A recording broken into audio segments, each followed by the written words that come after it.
Okay, so for these videos, I want to talk specifically about Tim O'Brien and this idea of writing about trauma.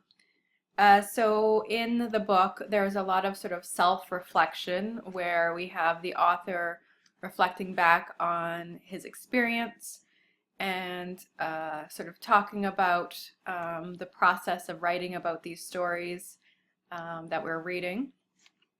So there's a lot of sort of self-reflection, right? So he is writing about the experience of writing the traumatic memories that he has of his experience in Vietnam. So on page 36, we can start by sort of looking at one of these passages where he writes about what it's like to go back in his mind and revisit all of these moments, particularly traumatic moments in his past experience. So on page 36, he says, I'm 43 years old and a writer now, and the war has been over a long while. Much of it is hard to remember. I sit at this typewriter and stare through my words and watch Kiowa sinking into the deep muck of a shit field, or Kurt Lemon hanging in pieces from a tree. And I write about these things, the remembering is turned into a kind of rehappening. Kiowa yells at me. Kurt Lemon steps from the shade into bright sunlight, his face brown and shining, and then he soars into a tree. The bad stuff never stops happening. It lives in its own dimension, replaying itself over and over. So in that instance, it does sound like a kind of post-traumatic reoccurrence or repetition where his writing becomes a kind of way to revisit or relive these moments. And you would sort of think that, you know, somebody who survived an incident, events that are this traumatic wouldn't want to revisit those moments. They would want to just forget them and move on. But it seems as if, you know, you have to sort of talk about and share that part of yourself, talk about those moments in order to get some sort of closure or help you sort of encompass your brain, so to help you sort of cope and appreciate that moment. It's necessary to talk about it. So that was the same with what Freud discovered with his talking cure, right? So the more you talked about it, you could sort of compose yourself, and the memories would no longer be nightmares.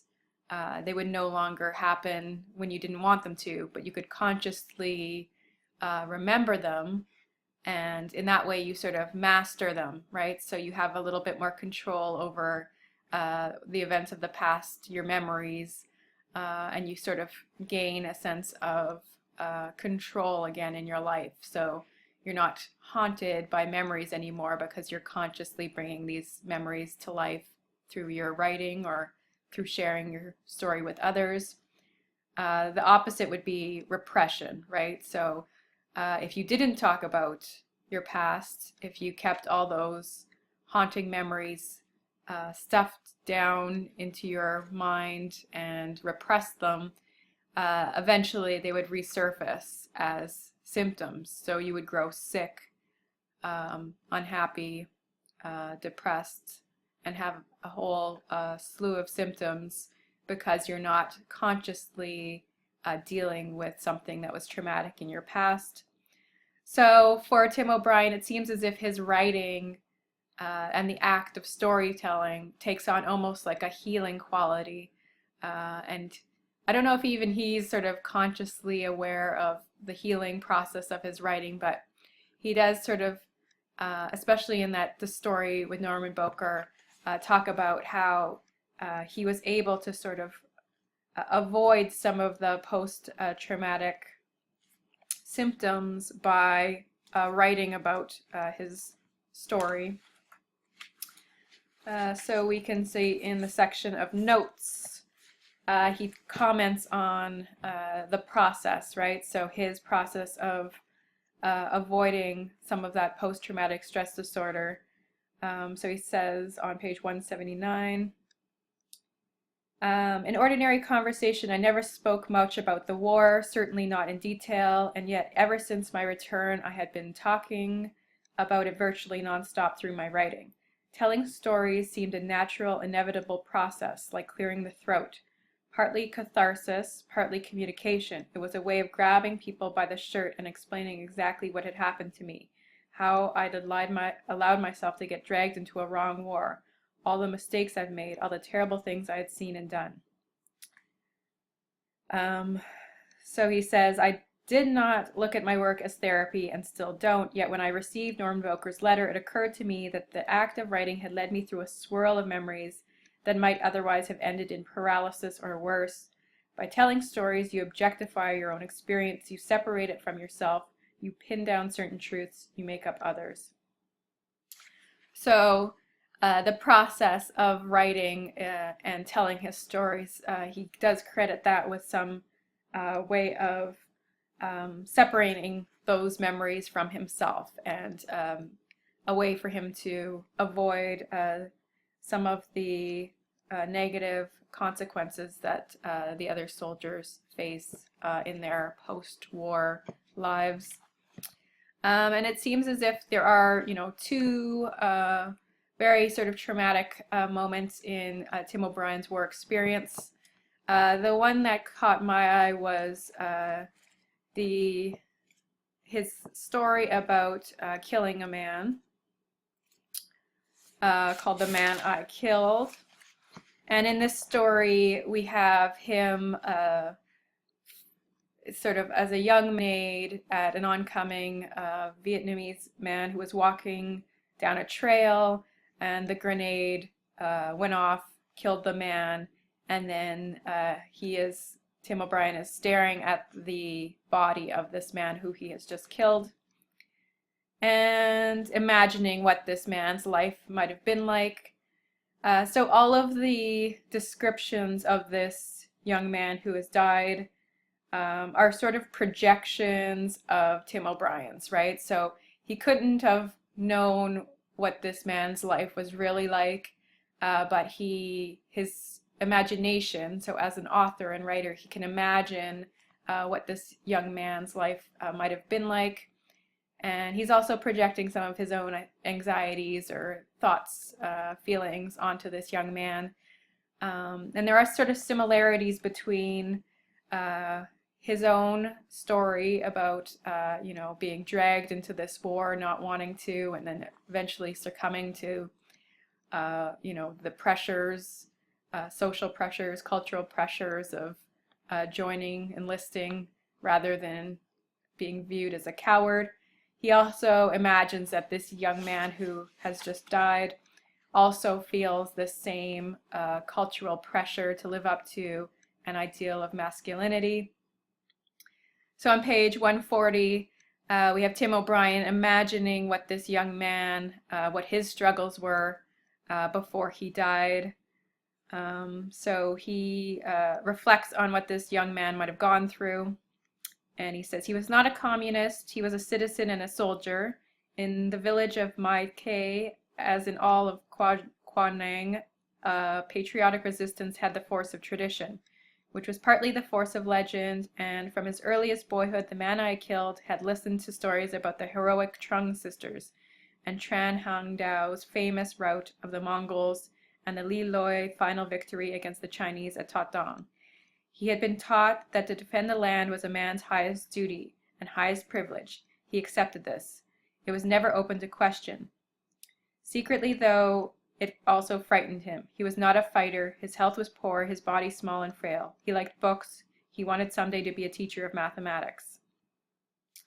At night, lying on his mat, he could not picture himself doing the brave things his father had done, or his uncles, or the heroes of the stories.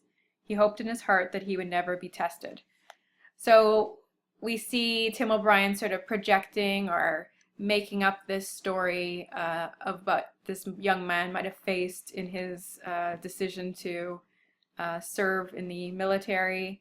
And it sounds a lot like the narrative that we read earlier, where Tim O'Brien on the Rainy River faced some cultural and family pressures to do his sort of patriotic duty, to not be viewed as a coward, and to live up to these sort of ideas of manhood.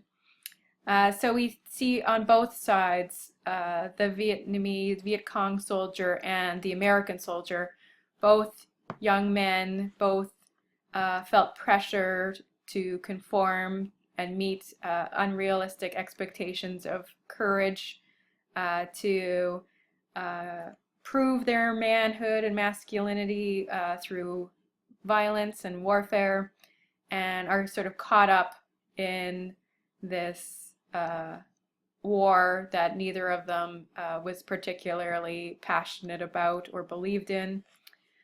So it's both young men sort of caught up in patriarchal or the myths of masculinity, and this young man dies as a result of his involvement. So this instance of when Tim O'Brien is responsible for this young man's death is something that does haunt him, and he continually thinks about it, and he can't stop staring at this body, right? So the reality of his actions are very sort of hard to make sense of, and he even denies it. So when his daughter asks him whether he's ever killed anybody, he says, of course not. But at the same time, he seems to also say that, you know, he had to tell her that, he wanted to tell her the truth, but it's because of this traumatic moment in his past that he keeps writing these war stories. So it seems as if there's still not any resolution or closure for him in regards to his involvement in this young man's death and in the war as a whole. So in the next story, Ambush, he does imagine what possibly could have been.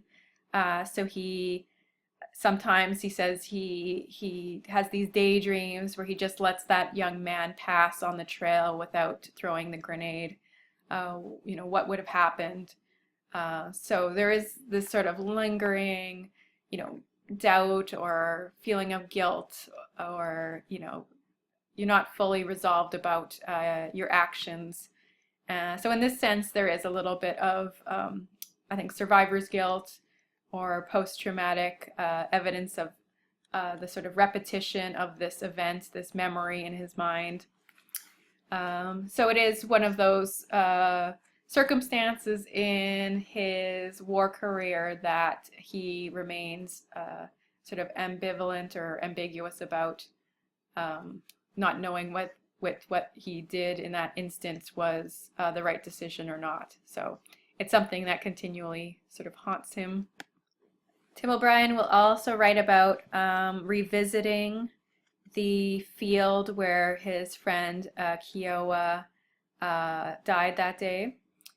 So, you know, decades after Tim and his daughter Kathleen returned to Vietnam, and this is in the short story called Field Trip, he revisits that very same field where Kiowa drowns, and he buries Kiowa's old hunting hatchet in the mud as kind of a tribute to his friend.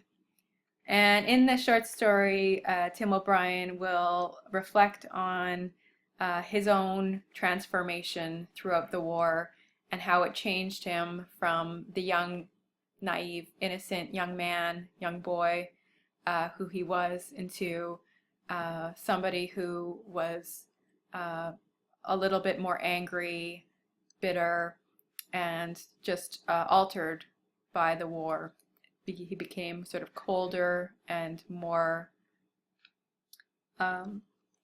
sort of no longer the same man that he was once before.